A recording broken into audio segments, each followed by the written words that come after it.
This is the moment investigators close in on their target. Body camera footage captures police as they converge on a modest apartment on Northside Drive. Police suspect that inside is the man they're looking for, a local Uber driver named Carrie Calvin Gasag. Weapons drawn, adrenaline rushing, the officers prepare to breach. Every door like this is a gamble, sometimes deadly, always dangerous.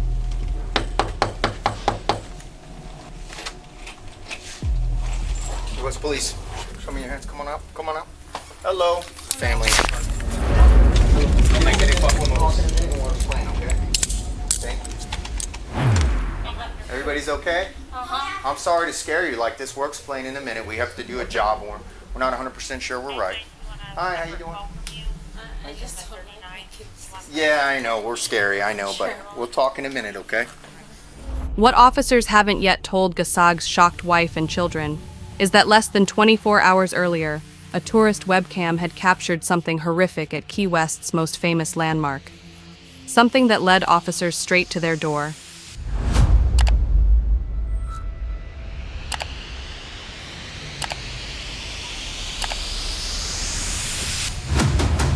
How many people in the house? Just me and my wife and kids. How many kids you got? Everybody's okay? You got 3 kids? I'm sorry to scare you like this. We're explaining in a minute. We have to do a job. We're not 100% sure we're right. Separate call from you. Do you have anything illegal on you or anything that's going to pinch, poke, or stab me? No. Yes, sir. So you're okay. Thank you, sir. Appreciate your cooperation. Sorry to scare you the way we have. No problem. It's part of the job, you know. You military? No. Were you? I just see the Freedom shirt, so that's why I'm asking. As Gasag is led away in handcuffs, he's eerily calm, not the type of behavior you'd expect from an innocent man. He doesn't ask why they're there, doesn't protest his innocence, almost as if he's been waiting for them. Back in the apartment, officers must now explain to his family why their lives are about to change forever. Well, we're investigating a case, okay? And Is he like in trouble or? his name came up in the case, and that's why we got to talk to him. What? In the case, his name came up, and we need to talk to him. And it's something very serious. To understand how we got here, we need to go back 24 hours. More than 1,600 miles away, a 911 dispatcher in Boston was about to witness a horrific crime unfolding through his computer screen. Yes, please. This is Nick. Can I help you? Hi, my name is Don Williams. I'm actually calling from Boston, but bear with me. This is going to sound crazy, but I'm at work, and I had the, the southernmost web point cam? Yeah. Yeah, I could almost swear that a little while ago, I've been busy. My phone keeps ringing here. I'm a 911 operator, but I could almost swear that I saw somebody get raped. Okay, and what exactly did you see there? What did you see? Well, I saw, at first I thought it was a guy and a girl clowning around. And then they went behind the monument thing there, the thing I'm talking about, the southernmost thing. And all of a sudden, she come out, and it looked like she was fighting. She fell flat on her face. Her shoes fell off, and she ran in one direction, and he was pulling up his pants, and he ran in the other direction. And then he came back with looked like a gray 4-door car, and jumped out and ran over there and grabbed what looked like maybe her underpants and her dress or something. I don't know. And then next thing I know, there were a bunch of people around there. But I just want to let you know that he's in a 4-door gray car. Sure. Can I put you on hold for just a second? Let me see if I can get one of the officers on the line, okay? Yeah, sure. Thank you. The call from the Boston 911 dispatcher was shocking indeed. A sexual assault at one of Key West's most iconic landmarks, witnessed through a webcam being watched 1,600 miles away. For police, this presented an unprecedented challenge.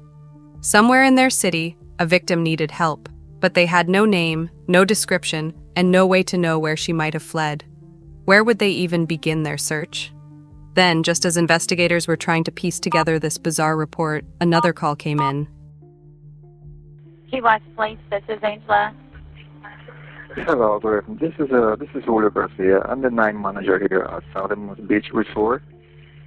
And what happened is that there is a female. She just walked in the lobby. She was naked, and I asked her. Yeah, I asked her that. What happened to her clothes? Southernmost Beach Resort lobby. So she said the southernmost lobby. Yeah, Southernmost Beach Resort. She's Still in there? right now. Yeah, she's still here. She doesn't remember anything. She doesn't remember why she's naked. She said that she believed that she was raped by somebody who has his phone and her wallet, her phone and her wallet. And ma'am. She, Larry tries to get it. She's trying to Yep, go to the let her room. know that we have help coming to her. She said she doesn't Yeah, okay. remember anything. She doesn't remember. Well, I got police here. Police rushed to the southernmost beach resort, where they found the victim, a 34-year-old tourist visibly intoxicated and in severe distress. She was immediately taken to Lower Keys Medical Center for treatment, and later, in her hotel room at Casa Marina, investigators began the delicate process of piecing together her evening. She told officers that her night had started routinely enough. At around 8:18 p.m., she walked from her hotel to a restaurant located at 915 Duval Street for dinner. Over the course of dinner and dessert, she had 4 to 5 glasses of wine, which she told police was a normal amount for her back home in Colorado. She also admitted to using cannabis during the night. As the evening progressed, she struck up a friendly conversation with the bartender, and when closing time approached, she wasn't ready for the night to end. She asked the bartender if he knew where they could keep the party going. Around 11:45 p.m., they walked a few blocks down Duval Street to a sports bar named Jack Flats. Here, they joined a group of men who appeared to be friends of the bartender. The group watched the Buccaneers versus Cowboys football game together as the festivities continued into the night. When the game finally finished around 1 a.m., the group stayed on for one more drink before calling it a night.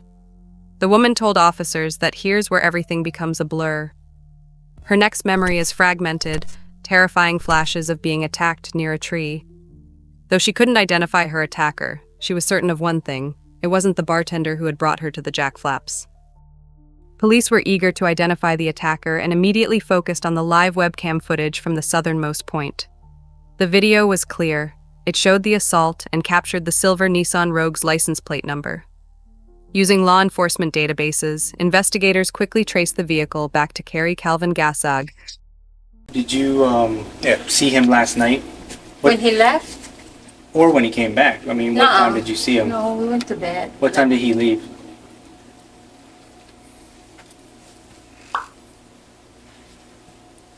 Holy moly. Is that your husband?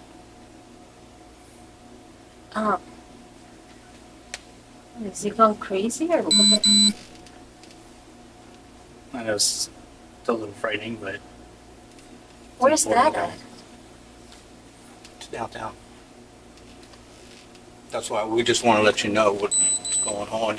So you do have your kids here, and it is kind of scary enough for us to come in. We can't tell you everything because it's an ongoing investigation, okay? But that's why some of these things that we're showing you, that's why I put it this way, like the clothing. Well, at this I see now pictures that prove something, but I don't know, I can't believe, you see how he wasn't surprised when we handcuffed him at the club. Never asked why we were here or why he was been put in handcuffs. I don't know, but we barely And I don't want, and for your respect, okay, I don't want to be talking in front of your kids, because your kids don't deserve to be going through this. They're back there already with their phone recording, and that's fine because I'm recording. We're all recording, so that don't matter with them, but I don't, myself, the kids are kind of small, you know, for me to be telling you everything, but we're showing you this so you know why we're here. We're here for a reason. And there's a reason. We do have a victim, and that's why we were asking if we could have consent to check some of the stuff to see if basically it's some of that stuff that he's wearing, which you confirm that he wears. That's what we were asking. Okay, we're gonna be out of here for you guys to do that in here. Would that be okay? I mean, I give you guys, permission. Of course. I'm gonna get a paper for you to sign, just saying that you're giving us permission, okay? Okay. And then all that is us giving us permission. We're not gonna ransack your house. Grab it? Yeah, we're not gonna ransack your house. Armed with the wife's permission, officers searched Gasag's home, collecting several items of clothing, including a Blue Huck brand t-shirt and gray shorts, matching what he had been wearing in the webcam footage. But there was another crucial piece of evidence that would reveal an even darker story. Using the tracking feature on the victim's iPhone, officers located it discarded in a gravel planter near the intersection of Waddell Street and Alberta Street. On the phone, they discovered a 7-minute video from that night, time-stamped at 1:30 a.m., a recording the victim had no memory of making. The recording painted a horrifying picture. It begins with the sound of the victim crying hysterically. A male voice, identifying himself as Calvin, can be heard telling another man to stop what he's doing.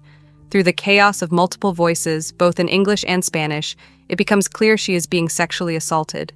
The woman's desperate pleas to stop continue, while Calvin can be heard ordering the man to zip up his pants. In that moment, what appeared to be an act of rescue would instead become the beginning of another nightmare. After seemingly rescuing her from one attacker, Gasag promised to drive the traumatized woman to the safety of her hotel. But during the drive, his true intentions became clear. He began making sexual advances, asking her if she wanted to have sex with him.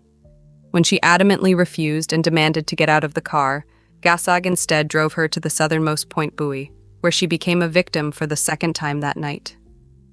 With Gasag in custody and his role in the second assault clearly documented, investigators faced a new challenge, identifying the first attacker. Their breakthrough came when they reviewed surveillance footage from businesses along Duval Street.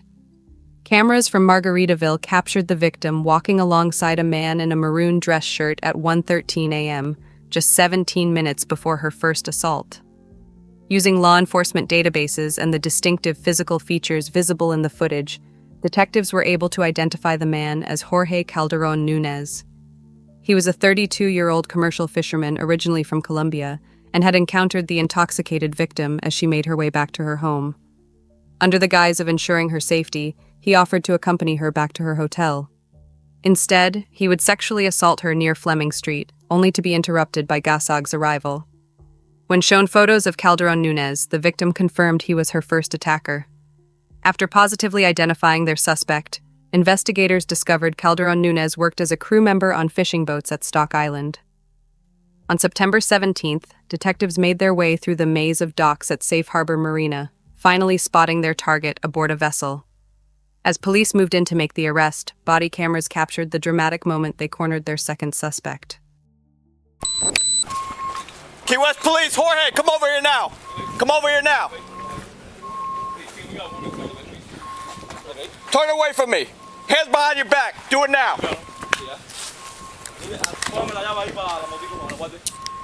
6'1", 110, 15. No. Step down.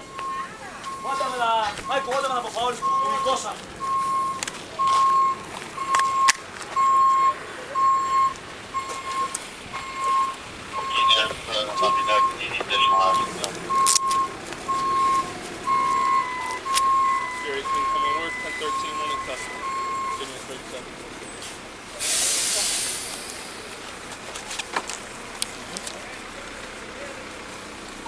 Michael, ¿la puedo guardar, por favor? ¿Puedo confiar en ti? Gracias.